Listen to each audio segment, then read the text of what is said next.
오늘은 사순절 20일입니다. 영적 성장을 위한 믿음의 도전으로 이제까지 절반의 시간을 잘 보내고 있습니다. 앞으로 남은 20일 동안에도 계속해서 믿음의 도전 가운데 주님께서 여러분 모두에게 은혜와 평강 주시기를 기원합니다. 그리스도인이 다른 사람과 구별되는 특징을 레위기를 통해서 보자면 그것은 한마디로 거룩함이라 표현할 수 있을 겁니다. 나 여호와가 거룩하니 너희도 거룩하라. 이 말씀이 레위기의 핵심 구절이라 했습니다. 하나님께서는 여러분을 그리스도인 삼아주셨을 때 거룩함으로 부르셨다. 이렇게 표현할 수 있습니다. 거룩함으로 부르셨다라는 말은 두 가지 뜻을 담고 있는데 하나는 우리의 존재가 거룩하게 되었다는 것입니다. 죄로 인해서 죽을 수밖에 없는 부정한 존재인데 예수 그리스도로 인해서 우리를 거룩한 사람으로 받아주신 것이죠. 용납해 주신 겁니다. 그래서 우리의 존재가 거룩한 사람으로 하나님 나라의 거룩한 백성이 되었습니다. 또 두 번째 의미는 이제 우리는 거룩한 사람답게 거룩한 행위와 또 거룩한 수준으로 거룩하게 되어져 갈 수 있다라는 것을 의미하기도 합니다. 다시 말해서 우리의 존재가 거룩한 사람이 되었고 또 이제 우리의 수준이 거룩한 사람답게 살아야 한다라는 두 가지 의미를 갖고 있습니다. 신약에서도 우리를 두고 거룩한 사람이다 라고 말할 때 데살로니가전서 4장에서는 이렇게 말합니다. 하나님의 뜻은 이것이니 너희의 거룩함이라. 하나님이 우리를 부르심은 부정케 하심이 아니요 거룩케 하심이다. 곧 그리스도인 신자 하나님의 언약 백성은 거룩한 사람이다. 주 예수 그리스도의 십자가의 은혜와 부활로 인하여 거룩한 존재가 되었다라는 것을 우리가 늘 잊지 않아야 되겠습니다. 그리고 두 번째는 우리가 거룩한 사람으로 용납되었으니 이제 거룩한 사람답게 살아가야 되겠죠. 그래서 고린도 후서 7장에서는 이렇게 말씀합니다. 그런즉 사랑하는 자들아 이 약속을 가진 우리가 하나님을 두려워하는 가운데에서 거룩함을 온전히 이루어 육과 영의 온갖 더러운 것에서 자신을 깨끗게 하자. 거룩함을 온전히 이루어가라 말씀하시는 것이죠. 우리의 존재가 거룩한 사람으로 하나님께서 받아주셨으니 이제 그러한 사람답게 살아가는 것, 그것이 바로 그리스도인다움이요 또 그리스도인의 특권이라고 말할 수 있습니다. 우리가 거룩한 사람답게 살아서 거룩한 사람으로 받아주신 것이 아니라 우리는 부정하고 또 우리는 죄 가운데 있지만 예수 그리스도를 통해서 예수 그리스도의 은혜로 말미암아 우리를 거룩한 사람으로 받아주신 것이죠. 그렇게 받아주셨으니 이제 감사의 응답으로 마땅히 거룩한 사람답게 살아가야 하는 것이 하나님의 뜻이다라고 말씀합니다. 이렇게 우리의 존재와 우리의 수준에 대해서 말씀할 때 구약 성경의 레위기는 바로 이런 맥락에서 하나님의 언약 백성으로 살아가는 것, 하나님 나라의 시민답게 살아가는 것, 그것을 한마디로 거룩함에 이르는 여정으로 말씀하고 있습니다. 우리 그리스도인 신자의 삶은 그야말로 거룩함에 이르는 여정인 것이죠. 그런 점에서 레위기는 우리에게 이 거룩의 여정 가운데 중요한 원리들을 말씀하고 있습니다. 이 거룩함에 이르는 여정은 계속해서 우리가 이 레위기를 통해서 확인하는 원리가 뭡니까? 교회 생활과 같은 삶의 부분에서 우리가 거룩하고 또 거룩함을 이루어가야 할 뿐만 아니라 더 나아가서는 우리가 숨쉬고 살아가는 모든 순간, 모든 생활에서도 그대로 적용된다라고 말씀드렸죠. 그래서 1장부터 10장까지는 하나님 앞에서, 즉 성소에서의 거룩, 그래서 제사와 제사장에 대한 말씀을 가르치고 계시고 또 11장에서 또 15장까지는 일상생활에서의 거룩, 즉 가정에서의 거룩, 그래서 음식법과 정결규례에 대해서 말씀합니다. 그리고 이제 우리가 계속해서 보겠지만 17장부터 22장까지는 공동체 생활에서의 거룩에 대해서 말합니다. 말하자면 이 사회에서, 이 세상 속에서 우리가 하나님의 언약 백성답게 거룩하게 살아가는 것이 무엇인가라는 것을 가르치는 지침이 17장부터 이어지고 또 23장부터는 더 나아가서 이 시간과 공간, 말하자면 이 땅에서, 이 자연 세계에서 우리가 거룩하게 살아가는 것에 대해서 말씀하기 위해 절기에 대해서 또 희년에 대해서 레위기는 계속해서 말씀하는 것을 우리가 보게 될 것입니다.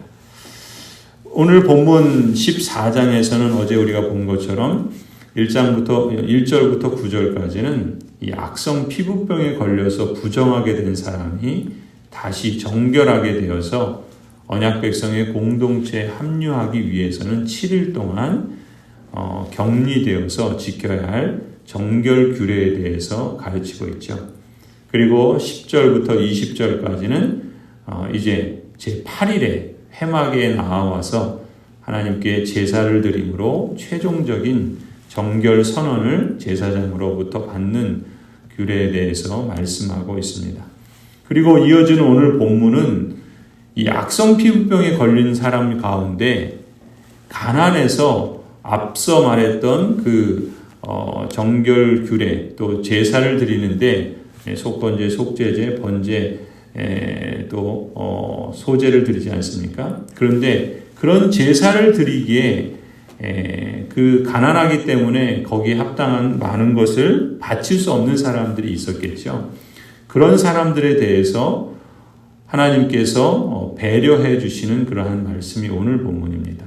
자기의 죄를 속하기 위해서 드려야 할 제물을 가난한 사람들을 위해서는 별도로 정해 주심으로 하나님께서 하나님께 나아올 수 있도록 말씀해 주시는 것이죠.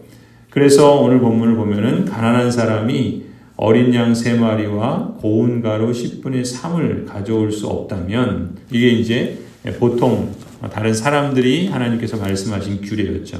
그런데 가난해서 이것을 가져올 수 없는 사람이라면 어린 양 1마리와 고운 가루 10분의 1 그리고 다른 2마리 어린 양 대신에 산비둘기 2마리나 혹은 집비둘기 새끼 2마리를 바치도록 그렇게 일러주시는 말씀입니다. 그러니까 하나님께서는 지금 가난한 사람도 하나님께 나아오도록 그 처지를 고려해서 형편에 맞게 제물을 바치도록 배려하고 같은 은혜를 베풀어 주시는 것이죠. 하나님께서 말씀하신 원리와 같습니다. 내 아들아, 너의 마음을 내게 주라. 그리하면 너의 입술의 송아지, 외양간의 송아지를 대신하여 연락되리라. 하나님께서는 그 제물의 많음이 아니라 그 제물을 드리는 사람의 마음을 주시기를 원하셨던 것이죠. 하나님께서 이러한 가난한 언약 백성들을 위해서 이러한 정결 절차를 일러주신 이유가 무엇이겠습니까? 이것도 역시 2가지로 우리가 볼 수 있는데 첫 번째는 하나님께서는 언약 백성이 가난할지라도 존재가 거룩한 백성이라 그러지 않았습니까? 그러니 마땅히 거룩하게 살아가기를 원하시죠. 그래서 가난한 언약 백성이라 할지라도 더 넉넉해져서 많은 재물을 드릴 수 있을 때까지 헌신을 미루기보다는 가난하고 부정하게 되었다 할지라도 예수 그리스도의 십자가의 은혜로 정결케 된 사실을 받아들이고 존재와 수준이 같아지는 과정, 말하자면 그리스도인다움의 과정, 그 길을 얼마든지 걸어갈 수 있다는 것이죠. 하나님의 교제와 하나님의 영광을 가난한 사람이라고 누릴 수 없는 것이 아닙니다. 그러한 길을 그리스도 안에서 우리를 부요케 하심으로 얼마든지 그리스도 앞으로 나아올 수 있도록 은혜를 주시고 또 풍성케 누리게 하심이 바로 이러한 원리 속에 하나님께서 두신 배려라고 볼 수가 있습니다. 그러니까 이러한 하나님의 은혜와 배려를 아는 그리스도인은 꼭 돈이 있어야 봉사를 잘할 수 있다는 생각을 버려야 합니다. 꼭 많은 재물만이 축복이 아니라 정결한 심령, 거짓 없는 믿음, 은혜를 기억하는 마음이 그 자체가 축복이다라는 것을 우리가 인식할 필요가 있겠죠.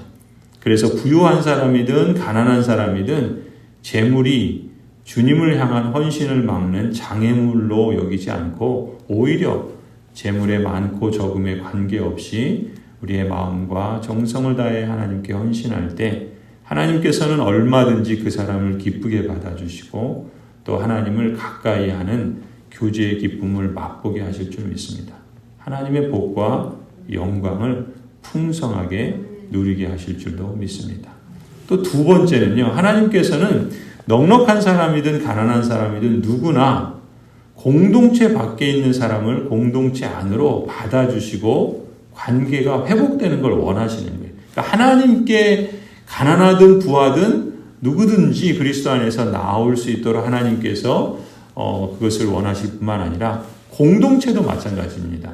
공동체 안에 넉넉한 사람이라고 더 받아주고 가난한 사람이라고 그렇지 않고 그걸 원하시는 것이 아니에요. 누구나 공동체 밖에 있던 사람이 공동체 안으로 들어오고 또 거기서 관계를 회복하고 누리는 걸 원하신다는 것이죠. 그런 점에서 공동체는 서로를 용납하고 받아주는 길을 열어두어야 합니다. 그러니까 그리스도인은 우리의 죄를 속하여 주신 예수 그리스도 안에서 우리 각자의 죄 문제를 회개하고 그래서 거룩한 삶을 살아가는 법을 배우고 실천해야 할 뿐만 아니라 더 나아가서는 가정 공동체이든 또 교회 공동체이든 이 공동체적으로도 죄에 대처하는 방법 또 그것을 회복하는 길을 배우고 그래서 서로를 용납하고 받아주는 길을 열어두어야 하는 것이죠. 그래서 가정 공동체 안에서 또 교회 공동체 안에서 하나님의 나라가 임했다라는 그 천국을 맛보고 그래서 샬롬을 회복하고 누리는 복된 길을 모두가 걸어가는 것이 하나님께서 이러한 규례를 통해서 의도하신 원리요 또 하나님께서 의도하신 선하신 뜻인 줄 믿습니다. 성도 여러분, 그러므로 우리는 믿음으로 의롭다 하심을 받았으므로 우리 주 예수 그리스도로 말미암아 하나님과 더불어 화평을 누리십시다. 또한 가정과 교회 안에서도 서로의 관계 속에서 서로를 하나님께서 우리를 용납하신 것처럼 서로를 용납하고 또 용서하고 그래서 그리스도의 화평을 우리가 함께 더욱 풍성하게 누리는 그러한 은혜가 있기를 간절히 축원합니다.